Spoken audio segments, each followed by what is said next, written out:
वालेकुम वरहमतुल्लाहि वबरकातुहू। अज असी आए हैं मिर्ज़ा साहिबा की कबर ते। मिर्ज़ा साहिबा की कबर ते आए तो मिर्ज़ा साहिबा और जेड़े दुनिया ते मशहूर मरूफ आशक गुजरे ने अपना मिर्ज़ा आशक दे वो जगह है जिथे मिर्ज़ा जट और मिर्ज़ा माई साहिबा की कबर है। आओ थोनों असी अंदरों उन्हां दियां कबरां की ज़ियारत करवाने हैं।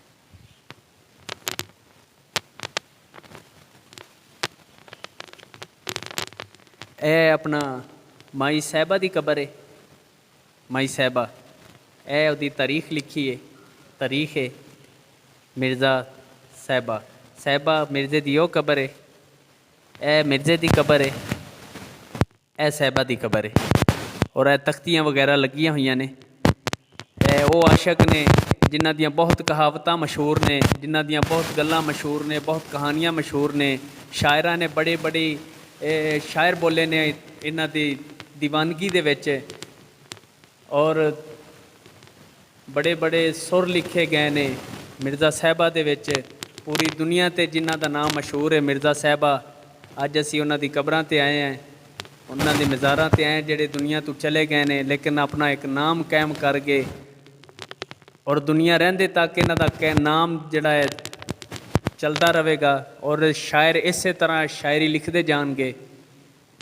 अपना एक झूला भी पिया होया है और जिदे ते लिखा है कि मिर्ज़ा साहिबा।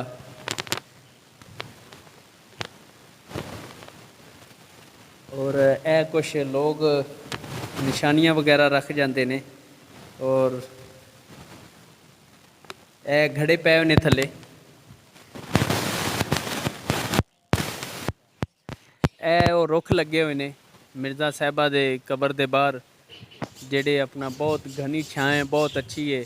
थोड़ी देर पहले असी देखा कि इत्थे कुछ दूरों मेहमान आए हुए सी और असी उन्हां कोल पुछया तुसी कित्थों आए जे। उन्होंने सानू दस्सिया कि असी सिंध इलाके दे विचों आए हैं।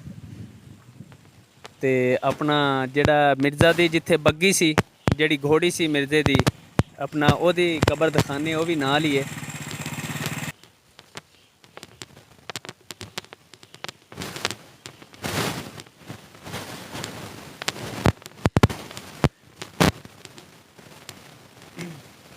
ए वो बग्गी है अपना मिर्ज़े की जेड़ी बग्गी सी जेड़ी घोड़ी सी सवारी सी जिदे ते मिर्ज़ा सवार सी ए ओदी कबर बनाई हुई है। ए अपना तारीख है ए बग्गी दी अपना जेड़ी सारी तारीख है। और शायरा ने बहुत ज़्यादा शेर लिखे, बहुत ज़्यादा कहावत बोलियां पंजाबी दे विच, उर्दू दे विच, इंग्लिश दे विच, फारसी दे विच, पश्तो दे विच, हर जुबान दे विच मिर्ज़ा साहिबा की कहानी लिखी गई। और अज असी मिर्ज़ा साहिबा के दरबार ते आए हैं। ए उहदी बैक साइड है दरबार की। अज असी तुहानू पहले भी वीडियो दस्सिया है कि मिर्ज़ा साहिबा की कबर ते आए हैं। आ वो जगह है कि जिथे अपना मिर्ज़ा साहिबा की कबर है। लेकिन झूठ है या सच है अल्लाह बेहतर जानता है। सच्ची ज़ात बस अल्लाह अहकामुल हाकिमीन दी है जेड़ा तमाम जहाना दा मालिक व खालिक है, जेड़ा सारी दुनिया नू पालन वाला है। और असी बड़ी मेहनत करके सफ़र करके इस जगह ते पहुँचे हैं। तो साड़ी गुजारिश है कि दोस्तों अगे साडे चैनल नू सबसक्राइब करो और नाल जेड़ा टल्ली है जेड़ी टल्ली वाला बटन होंदा ना उस टल्ली दे बटन नप के साडा चैनल जेड़ा है ना सबसक्राइब करो तो नाल टल्ली दे निशान नू दबाओ ताकि हाँ हर आवन वाली जेड़ी वीडियो है वो तुहाडे तक आउंदी जावे। बहुत शुक्रिया, मेहरबानी।